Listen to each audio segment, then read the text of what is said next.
자, 우리는 세상에서 나 혼자 살아갈 수 없는 존재죠. 그래서 우리가 이 땅에 태어나는 순간부터 우리가 가족의 구성원이 되어서 우리가 살아가게 되는 것이죠.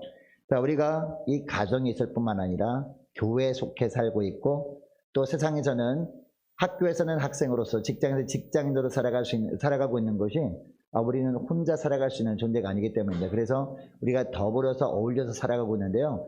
이것을 보면 우리는 날마다 우리가 속해 있는 사람들과 함께 지내는 그분들의 도움을 얻으며 그분들의 은혜로 살아가고 있음을 보게 됩니다. 우리 가정에서 한번 생각해 볼까요? 가정에서 처음에 가정을 이루는 단위가 부부 아닙니까? 이 부부가 살아갈 때요, 상대방의 은혜로 우리가 살아가게 되는 거예요. 아내는 남편의 은혜로 살아가는 것이고, 남편은 아내의 은혜로 또 살아가는 것이고, 이렇게 더불어 살아가는 거거든요. 부모와의 자녀의 관계도 마찬가지거든요. 이 자녀들은 부모의 은혜로 살아가는 건 아닙니까? 지내는 거 아닙니까? 그렇다면 우리 부모들은 또 이 자녀들의 은혜로 또 살아가게 되는 것이죠. 자녀들이 잘 자라주는 것만 해도 얼마나 감사합니까? 그죠? 사고 나지 않고 잘 지내는 것도 감사할 일이죠. 이처럼 우리는 서로 은혜로 살아가는 거죠. 교회 안에도 마찬가지예요. 우리 구역을 돌아보시기 바랍니다. 우리 구역원들은 구역장의 은혜로 살아가는 거거든요. 우리 구역장님들이 기도할 때마다 구역원들을 날마다 기도하잖아요. 그 은혜로 살아가게 되는 것이고, 구역장님들도 마찬가지예요. 구역원들은 기도할 때마다 구역장님들 위해서 기도하잖아요. 그 은혜로 살아가는 거죠. 그리고 성도들과 목회자의 관계도 마찬가지죠. 이 성도들은 예배 시간마다 말씀을 선포하는 목회자의 은혜로 살아가는 것이고, 목회자는요 또 성도들의 은혜로 살아가는 것이죠. 이렇게 우리는 은혜가 아니면 살아갈 수 없는 존재들입니다. 그런데 이 세상에 보면 은혜로 살고 있음에도 불구하고 은혜를 모르는 사람들이 있어요. 그리고 또 어떤 분들은 은혜를 모를 뿐만 아니라 은혜를 원수로 갚는 사람들도 있습니다. 그리고 또 어떤 사람들은 은혜를 알기는 하는데 아는 대로만 만족하며 살아가는 사람이 있고, 또 어떤 분들은요 은혜를 알 뿐만 아니라 은혜를 보답하려고 애를 써요. 은혜에 대해서 늘 감사하면서 사는 사람들이 있습니다. 아무쪼록 저와 여러분이 4명의 사람들 중에서 무엇보다도 은혜를 알 뿐만 아니라 이 은혜를 보답하며 은혜에 감사하며 살아가시는 저와 여러분 되시기를 축복합니다. 자, 우리가 신앙생활에도 마찬가지죠. 우리가 조금 전에 수많은 은혜에 대해서 말씀을 드렸습니다만, 그 많은 은혜들이 어떤 은혜에 포함되는 것이냐? 하나님의 은혜에 포함되는 거거든요. 우리는 날마다 하나님의 은혜를 누리며 살아가고 있는데, 그 하나님의 은혜 가운데 하나가 우리가 가정 안에서, 사회 안에서, 교회 안에서 사람들에게 은혜를 받으며 살아가는 그런 모습으로 나타난 거거든요. 그러니까 우리가 어떻게 해야 돼요? 이것이 하나님의 은혜라는 걸 알았다면 어떻게 해야 돼요? 단순히 아는 걸로 끝나는 것이 아니라 그 하나님의 은혜에 감사하며 살아가는 그런 저와 여러분 되시기를 축복합니다. 자, 오늘 본문에 보면 두 사람이 나오고 있는데, 두 종류의 사람이 나오고 있는데 10명의 나병 환자가 나오지 않습니까? 그 중에 9명은 어떤 사람들이에요? 예수님의 은혜를 받기는 했어요. 그런데 그냥 받는 것으로 끝내버리는 사람들이죠. 그리고 한 명의 나병 환자는 어떤 사람이에요? 이 사람은 은혜를 받고 그것을 잊어버리지 않죠. 그 은혜에 대한 합당한 반응, 그게 뭡니까? 예수님께 돌아와서 감사하는 모습이 오늘 본문에 나오고 있습니다. 여러분, 주님은 오늘 맥주감사주일에 오늘 본문에 나오는 10명의 나병 환자 이야기를 왜 하시는 걸까요? 우리 모두가 오늘 본문에 등장하는 이 나병 환자와 같은 처지였다는 것을 다시 한번 상기시켜 주는 겁니다. 더 정확하게 표현하면 우리가 육신적으로는 나병 환자들이 아니에요. 그러나 영적인 나병 환자들이었다는 겁니다. 이것을 우리가 잊으면 안 된다는 겁니다. 11절 말씀부터 보시기 바랍니다. 11절 말씀 보면 갈릴리 지역에서 복음을 그동안 쭉 전해 오셨습니다. 그러다가 이제 우리 주님께서 예루살렘으로 가실 때가 되어서 예루살렘을 가는데요. 자, 오늘 보면 11절 말씀 보니까 사마리아와 갈릴리 사이로 지나가셨다라고 하고 있습니다. 자, 그러니까 사마리아와 갈릴리 경계선이 있는 길이 있었나 봐요. 그 길로 가셨다라는 겁니다.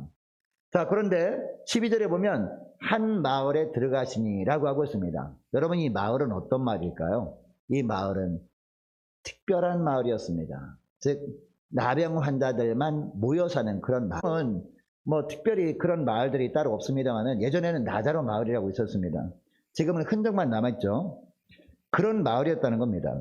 12절 하반절과 13절 말씀해 보면 이 나환자촌에 살던 나병 환자 10사람이 마침 누구를 만납니까? 이 마을로 오신 예수님을 만난 겁니다. 여러분, 예수님은요, 이 마을을 그냥 스쳐 지나갈 수도 있었습니다. 평소에 수많은 사람들이 이 길로 지나서 예루살렘으로 가는데 다른 사람들은 다 이 길을, 이 마을은 그냥 본체 많지 않고 지나갔단 말이에요. 지나갔는데 오늘 본문에 보니까 예수님은 어떻게 하세요? 12절 보니까 한 마을을 그냥 지나친 것이 아니라 12절 보니까 이 마을에 들어가셨다라고 하고 있습니다. 왜 들어가셨을까요? 이 10명의 나병 환자를 만나 주시려고 들어가신 거겠죠. 자, 12절 13절 보니까 이 나병 환자들 10명이 예수님을 만납니다. 예수님이 찾아오니까 만난 거죠. 자, 만나는데 여러분, 이 나병 환자들은요, 율법으로 보면 부정한 자들이잖아요. 부정한 자들은 사람이 가까이 오면 그 사람들이 가까우지 못하도록 하기 위해서 어떻게 해야 됩니까? 나병 환자들은 자기의 옷을 찢고, 그리고 머리를 밀고, 그리고 입술을 자기 손으로 가리면서 사람들을 향해서 외쳐야 됐습니다. 나는 부정한 사람입니다 라고 3번 외치면서 가까이 오지 마세요 라고 합니다. 왜? 가까이 오면 옮길까봐, 전염될까봐, 전염되게 되면 그 사람들만 부정하게 되는 것이 아니라 전 마을이 또 부정한 마을이 되어버리잖아요. 그래서 이 나병 환자들은 이렇게 했어야 됐다는 것이죠. 근데 오늘 본문에 보니까 일반 사람들이 찾아온 게 아니라 예수님이 가까이 오려고 하는 거죠. 그래서 예수님 가까이 하지 못해. 왜? 이 나병에 걸렸으니까. 율법에 의하면 부정한 자니까. 그래서 예수님을 멀리 둔 채 멀리 서서 예수님을 향해서 외칩니다. 일반 사람이었다면 나는 부정한 사람이다라고 하는데 예수님이니까 뭐라고 합니까? 자, 오늘 본문에 보면 13절 말씀 보시기 바랍니다.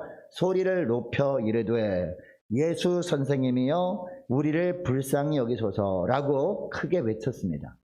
여러분, 왜 이렇게 외쳤느냐? 그동안 예수님에 대한 소문을 듣고 익히 알고 있었거든요. 우리 예수님께서 수많은 질병을 고쳐주셨고, 문제는요, 오늘 본문에 나오는 10명의 나병 환자들의 문제만이 아니라는 거죠.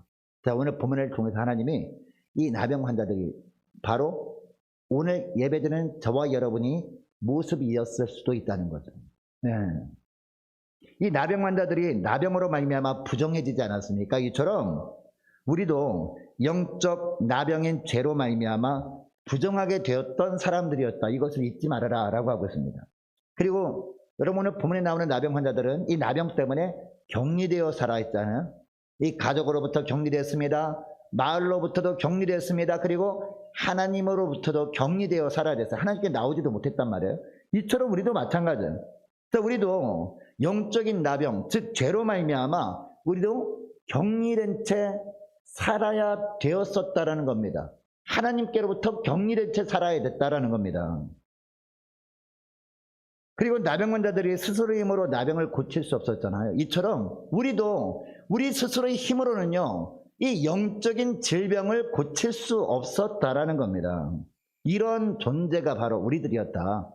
이런 형편 가운데 있는 우리들이었는데, 여러분, 이런 형편 가운데 우리들이 있었다면 우리에게 필요한 게 뭡니까? 가장 필요한 게 바로 하나님의 사랑이고 예수님의 은혜가 가장 필요한 존재였다는 걸 오늘 본문을 통해서 보여주고 있는 거예요. 자, 14절 말씀 보시기 바랍니다. 14절 말씀 보면 이 나병 환자들에게 가장 필요한 게 뭐였습니까? 다른 그 어떤 것도 아니었습니다. 하나님의 사랑이 필요했고 예수님의 은혜가 필요했었죠. 그래서 14절 말씀 보시기 바랍니다. 14절 말씀 보면, 자, 맨 처음에 나온 단어가 뭐예요? 보시고 라고 하잖아요. 누가 봤어요? 예수님이. 누구를 봤어요? 10명의 나병 환자를 봤어요. 여기에 보시고 라는 단어를 찾아보면요, 어떤 의미가 포함되어 있느냐? 불쌍히 여기시며 보시고 라는 의미예요. 우리 예수님께서 10명의 나병 환자들이 우리를 불쌍히 여겨 주소서라는 그 외침을 들은 거예요. 듣고서 예수님이 딱 보실 때 불쌍히 여기는 마음으로 보셨다라는 겁니다. 자, 보시고 이르시되 뭐라고 해요? 가서 제사장들에게 너희 몸을 보이라 라고 말씀을 하십니다. 여러분, 예수님께서 그들을 불쌍히 여기셨다면 그 나병 환자들을 이리로 오라고 한 다음에 손을 얹어서 기도해 주시고 낫게 해주시면 더 좋지 않았을까요? 그런데 오늘 본문에 보니까 단순히 제사장한테 가서 보이라 라고 말씀을 하고 있습니다. 왜 이런 말씀하시는 걸까요? 당시 나병 환자가 병이 낫게 되면 사람들은 모르잖아요. 본인은 아는데 나는 나병에 걸렸다가 나았네? 본인은 알지만 다른 사람은 모를 거 아닙니까? 모르기 때문에, 그리고 예전에 나병 환자 걸렸다는 것을 알잖아요. 그래서 그 사람이 마을로 들어오게 되면 당신 나병에 걸렸는데 왜 오느냐 라고 하면서 막 돌을 던질 수 있잖아요. 그래서 가장 먼저 제사장한테 가서 몸을 보여서 이제 확인증을 받아야 됩니다. 다 나았다는 확인증. 왜? 이 나병은 하나님과의 관계 속에서 어떤 죄를 범함으로 말미암아 걸린 질병이니까. 그래서 제사장한테 확인증을 받아야 돼서 제사장한테 가라 이렇게 말씀을 하고 있는 것이죠.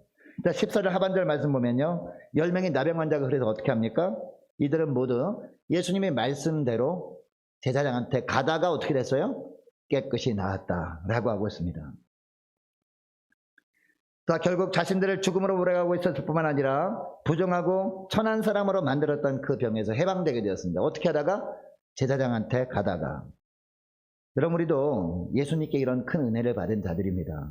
자, 우리 모두는 영적인 나병 같은 죄로 말미암아 죽을 수밖에 없는 존재였다는 거죠. 사망으로 달려가고 있었는데, 우리도 정말 주님께 우리 간절히 간구하지 않습니까? 간구할 때 주님이 어떤 말씀하실 때 그 말씀대로 행했다는 거죠. 우리 주님이 말씀하십니다. 수고하고 무거운 짐진 자들아 다 내게로 오라, 내가 너희를 쉬게 하리라 라고 말씀하신 것, 그 말씀을 우리가 듣고 그대로 순종해서 예수님께 나온 거 아닙니까? 주님께 나왔을 때 우리 주님께서 우리의 나병, 영적인 나병을 고쳐주신 것이죠. 뿐만 아니라 우리에게 새 생명을 불어넣어 주셔서 오늘도 우리가 영적인 생명 가지고 우리가 살아가게 되고 있는 것이죠. 자, 이제는 전에는 죄로 말미암아 저주 아래 놓여있던 우리들이었는데 이제는 하나님의 축복과 은혜 아래 거하게 된 존재들입니다. 우리가. 여러분, 여기서 우리는 믿음의 원리를 발견하게 되는데요, 믿음의 원리는 뭡니까? 주님이 어떤 말씀하실 때 그 말씀을 듣는 순간에 우리에게 어떤 반응이 일어나거나 그러진 않을 수 있거든요. 어떤 변화가 일어나지 않을 수 있어요. 우리 주님께서 내가 너를 낫게 하였노라 라고 말씀하실 때 우리가 들릴 때는 분명히 내 병에서 노임을 받았노라 라고 말씀하셨지만 내가 느끼기에는 병이 하나도 안 나을 수 있다는 거죠. 느끼면은. 그러나 그 말씀을 믿음으로 받을 때, 믿음으로 받고 믿음으로 행동할 때, 믿음으로 행동하는 과정 속에서 우리 주님께서 놀라운 기적으로 치유의 은혜를 베풀어 주신 것을 우리가 체험할 수 있다는 거죠. 이게 바로 믿음의 원리예요. 우리가 예수 믿고 구원받는 것도 마찬가지거든요. 여러분, 우리 예수님께서 우리의 죄의 짐을 대신 짊어지고 십자가에 죽으시고 부활하신 거 믿으십니까? 그리고 그것을 우리가 믿고 예수님을 받아들일 때 우리의 영혼이 구원받는다는 것을 믿습니까? 우리는 지금 믿지만 예전에 우리 믿기 전에는요, 수많은 사람들이 믿기 전에는 그것을 이해할 수 없어서 그 말씀대로 순종하지 못하는 경우가 너무나 많다는 거죠. 근데 우리는 어떻게 됐습니까? 우리는 그때 우리가 믿음으로 받아들였잖아요. 우리 가운데 변화는 일어나지 않아요. 내가 죽어서 천국 가는 거 확실한가? 잘 모르겠어요. 그죠? 잘 모르는 상황 속에서 우리가 어떻게 했습니까? 마음의 문을 열고 그 말씀을 받아들이고, 예수님께서 나의 죄의 짐을 짊어지고 십자가에 죽으신 거 맞구나. 그래서 주님의 십자가를 의지하면, 주님의 십자가 보혈을 의지하면 내 죄의 대가가 예수님의 십자가로 전가되어짐으로 말미암아 죄 사함을 받게 되는 것이고, 결국 내가 죽어서 지옥 가는 것이 아니라 천국 가게 되는 것이구나. 이것을 믿음으로 받아들이고 우리가 예수님께 나왔잖아요. 예배를 드리는 거 아닙니까? 그 우리가 예배를 드리는 믿음의 행동을 하다 보면 우리 주님께서 매 순간순간마다 은혜를 부어주시고 믿음이 자라게 하시고 이런 축복이 있다는 겁니다. 이게 바로 믿음의 원리라는 거죠. 여러분, 그러므로 우리 주님께서 말씀하실 때 그 말씀을 믿음으로 받아들일 수 있기를 축복합니다. 그 말씀을 들을 때 변화는 별로 없는 것처럼 보여요. 전혀 이상이 일어난 것처럼 느껴지진 않아도 그 믿음으로 받음으로 말미암아 순종하며 나가는 길에 주님이 주시는 놀라운 이적과 기적을 체험하며 살아가시는 저와 여러분 되시를 축복합니다. 자, 우리가 지난날 6개월 돌아보자고요. 6개월 동안에 하나님께서 많은 은혜를 주셨죠. 많은 은혜를 주셔서 그 은혜로 살아왔습니다. 그럼 우리가 알아요. 왜? 경험해 봤으니까. 지난날이니까. 그죠? 근데 앞으로 6개월 동안 우리 주님께서 똑같은 모습으로 우리를 지키시고 우리를 보호해 주실 겁니다. 믿으십니까?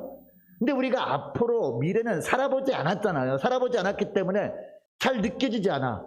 그래서 아멘은 하지만 믿음으로 주님의 인도 따라 살아가는 것은 힘겹단 말이에요. 그럼에도 불구하고 우리가 믿음으로 그 말씀을 받아들이고 주님께서 말씀하셨기 때문에 지금도 함께 하시고 앞으로도 함께 하실 뿐만 아니라 나와 동행하시고 나를 보호해 주실 것이구나. 믿음으로 받아들이고 주님과 동행하게 되면 매 순간순간 정말 그 말씀대로 행해 주신다는 겁니다.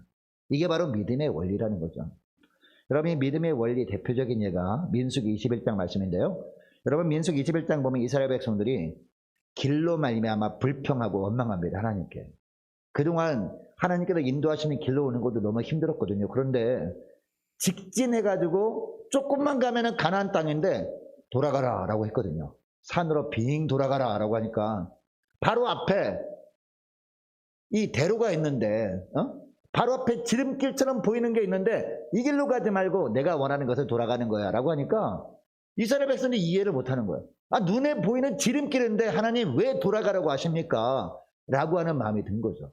불평하고 원망하다가 그것을 하나님이 들으시고 어떻게 하십니까? 하나님께서 불뱀을 보내시죠. 불뱀이 막 나와서 백성들은 막 물기 시작합니다. 사람들이 막 죽어가죠. 불뱀에 물려서. 그때야 비로소 백성들이 어떻게 합니까? 불뱀에 물려서 막 죽어갈 때가 됐어요.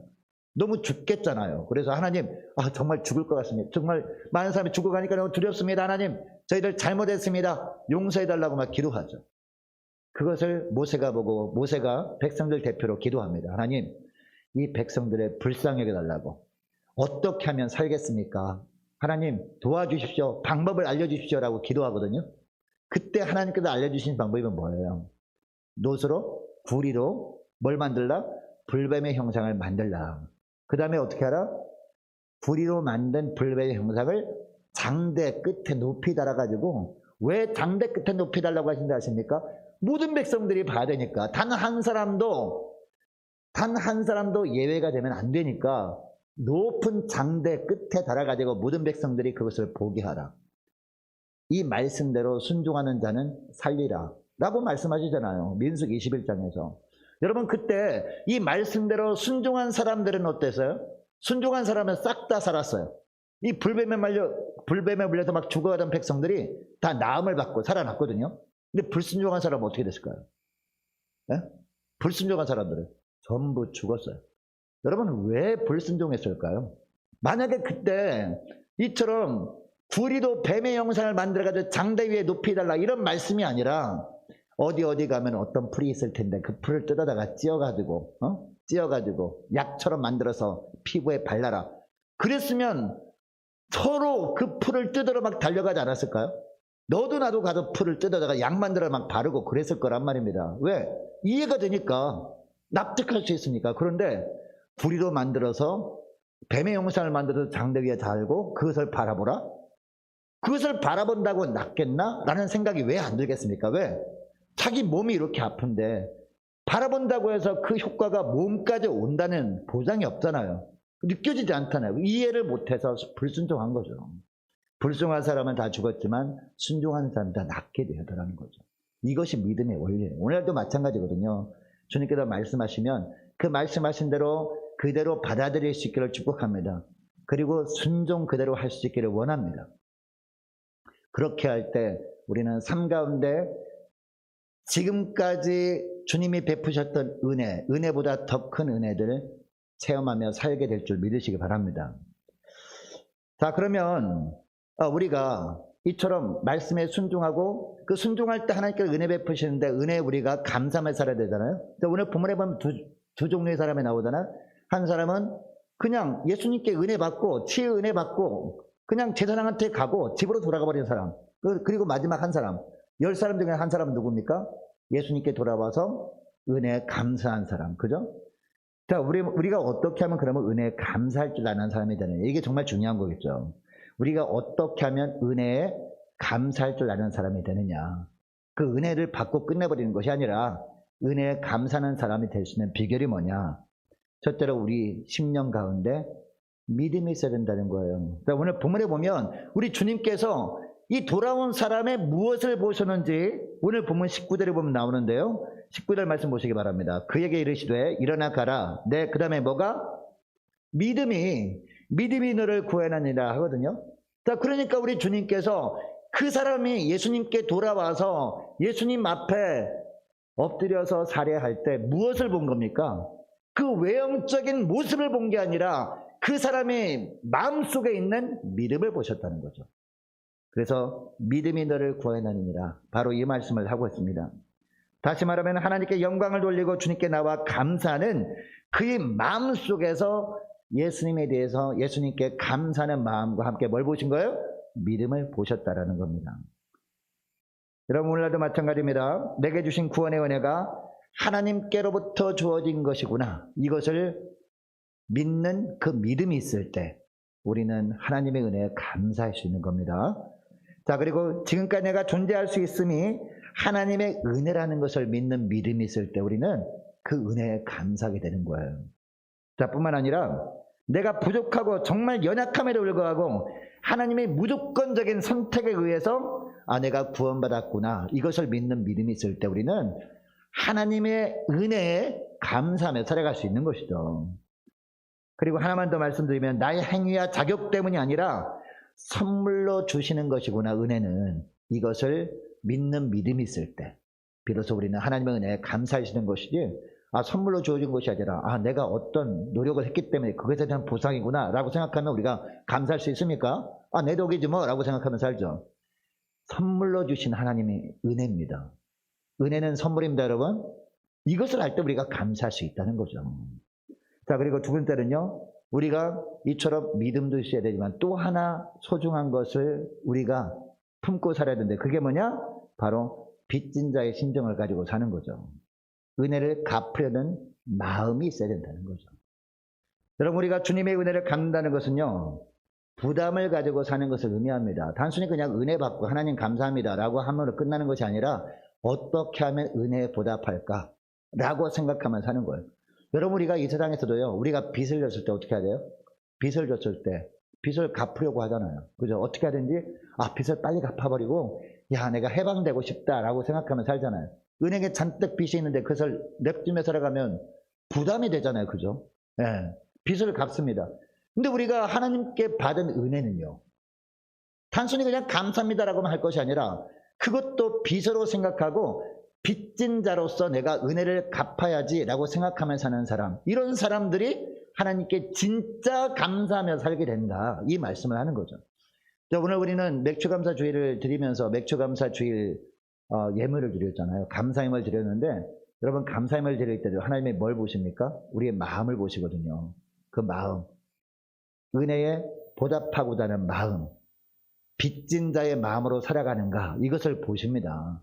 여러분, 이것을 기억하시고 매 순간마다 이처럼 주님께서 베푸신 은혜, 정말 어떻게 하면 보답할까, 이런 간절한 마음 가지고 살아가신 저와 여러분 되시기를 축복합니다. 그래서 주님께서 은혜 베푸실 때마다 그 은혜를 감사하는, 참 감사하며 살아가시는 저와 여러분 되시기를 축복합니다.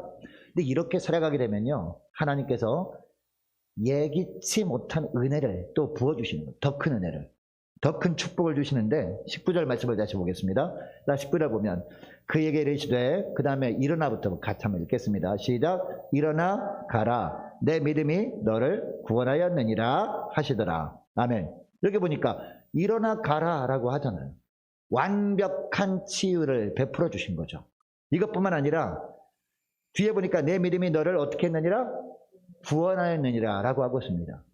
여러분, 지금 이 말을 듣는 사람이 누굽니까? 사마리아 사람이잖아요. 이방인이잖아요. 이방인이라고 하는 것은 아직 구원을 받은 사람이라는 거예요? 구원을 받지 못한 사람이라는 거예요? 아직 구원을 받지 못한 사람이에요. 이스라엘 백성이 아니었단 말이에요. 이방인이었단 말이에요. 그런데 이 사람에게 구원의 은혜를 베풀어 주신 거죠. 영혼의 구원까지도 주님께서 허락해 주시는 놀라운 축복을 주고 있습니다. 여러분, 나머지 9사람을 생각해 보길 원합니다. 비록 그들이 주님께 와서 감사하지는 않았거든요. 그럼에도 불구하고 주님은 그들의 질병을 다 고쳐주셨습니다. 여러분, 예수님께서 이 9명의 몸에 났던 나병을 고쳐주신 후에 그들이 예수님께 돌아와서 감사하지 않았다고 해서 주님께서 그들의 몸에 다시 나병이 생기게 하셨습니까? 그렇게 하진 않았어요. 그러나 그들이 영혼의 구원을 얻었는지는 오늘 본문에 나오지 않아요. 그죠? 분명한 것은 예수님께 돌아와서 예수님께 감사했던 사람의 믿음만 언급하시는 것을 보면 이 나머지 9명에게는 믿음이 있었다 없었다? 믿음이 없었다는 것을 보여주고 있는 것이죠. 오늘날도 마찬가지입니다. 어떤 사람은 병 낫기를 위해 열심히 기도합니다. 어떤 사람은 가정 여러 가지 문제가 있어서 그 문제를 가지고 간절히 기도합니다. 자녀를 위해 기도하고요. 또 여러 가지 문제를 가지고 간절히 기도하죠. 그러나 그 기도에 응답받았다고 해서 다 믿음의 사람이 되는 것은 아니다라는 겁니다. 다 감사의 사람이 되는 것은 아니다라는 것을 오늘 본문을 보여주고 있어요. 이 9명과 1명을 비교하면서. 그러나 믿음으로 주님께 감사하는 사람을 주님께서 기뻐하시고 주님께서 사랑하실 뿐만 아니라 더 큰 은혜를 베풀어 주신다. 이것을 말씀하고 있습니다. 여러분 말씀을 맺길 원하는데요. 이런 말씀이 있더라고요. 제가 요새 읽고 있는 책 중에서 책 보니까 이런 내용이 있어요. 생활 속에서 감사함으로 즐겁게 사는 사람은 성공 확률이 높지만 불만과 불평 속에 사는 사람은 실패하기 마련이다. 이 카네기라고 유명한 분이 있잖아요. 이 카네기의 인간관계론에 나오는 그런 내용이에요. 네. 우리가 감사할 때 우리 몸에서 어떤 호르몬이 분비된대요. 우리 몸에는 중요한 호르몬 중에서 이 엔돌핀이라는 호르몬이 있고요. 자, 그리고 아드레날린이라는 호르몬이 있거든요. 우리가 감사할 때 뭐가 나올까요? 엔돌핀이 나와요. 막 기뻐할 때도 엔돌핀이 나오지만 감사 충만할 때 엔돌핀이 나온다고 하더라고요. 엔돌핀이 막 나오면요 불치병까지 고친다는 그런 이야기가 있더라고요. 자, 그러나 감사가 반대가 뭡니까? 불평하고 짜증내는 거죠. 불평하고 짜증내고 스트레스 받고 하면은 뭐가 나와요? 속에서 아드레날린이 분비돼 가지고 건강하던 사람도 병 걸리고 그런다는 그런 이야기가 있습니다. 그러니까 우리의 삶의 태도가 우리의 삶의 질을 결정한다라는 것을 보여주고 있는 것이죠. 여러분, 아무쪼록 우리는 또 이제 앞으로 6개월 동안 많은 사람들을 만납니다. 그리고 내일도 모레도 우리가 많은 사람을 만나게 될 텐데 여러분 그 사람들 중에서 여러분 어떤 사람들을 가까이 하고 싶은가요? 늘 입에서 감사를 달고 사는 사람들 보면 여러분 가까이 하고 싶은 마음이 들지 않습니까? 저 사람 가까이 하면 내게 득이 되겠구나 생각하잖아요. 그죠? 근데 맨날 만나면 불평하고 짜증내고 딴 사람들 험담하고 이런 사람 보면은 여러분 가까이 가고 싶은가요? 가까이 하고 싶지가 않아요. 네. 이것만 보더라도 우리는 어떤 삶을 살아야 될까요? 감사하는 삶을 살아야 될까요? 아니면 불평하는 삶을 살아야 될까요? 감사하는 삶을 당연히 살아야 된다는 거죠. 무엇 때문에 감사하는 삶을 더 살아야 돼요? 물론 사람들에게 받은 은혜 때문에 감사해야 되지만 하나님의 은혜를 우리가 기억하면서 그 하나님의 은혜에 대해서 감사하며 살아야 된다는 거죠. 이것을 위해서 우리 주님께서 우리에게 믿음을 불어넣어 주신 것 감사합시다. 이것을 위해서 우리 심령 가운데 그 은혜에 보답하고자 하는 마음, 빚진 자의 마음을 넣어주신 주님께 또 감사해야 되는 거예요. 여러분 이렇게 주님의 은혜에 늘 풍성한 감사를 날마다 하나님께 올려드림으로 말미암아 우리 주님께서 그것을 보시고 더 큰 은혜로 인도해 주시는 그런 복된 앞으로 6개월 될 수 있기를 주 이름으로 축복합니다. 기도하겠습니다. 하나님 아버지 감사합니다. 오늘 누가복음 17장 말씀을 통해서 맥주감사 주일에 우리가 앞으로 6개월 지난 6개월 동안 우리가 주님이 부어주신 은혜에 감사하지만 앞으로 남은 6개월을 어떻게 살아야 되는지 다시 한번 결단케 하심을 감사합니다. 하나님 지금까지 지켜주신 그런 주님이시라면 지금까지 은혜를 부어주신 주님이시라면 하나님 앞으로 6개월도 동일한 모습으로 우리를 지키시고 인도하시고 또한 우리를 축복하실 주님이심을 우리가 기억합니다. 하나님의 은혜에 대해서 우리가 감사하되 단순히 입술로만 감사하는 것이 아니라 주님이 정말 받으시는 참 감사를 할 수 있는 복된 저희를 될 수 있도록 은총 내려 주옵소서.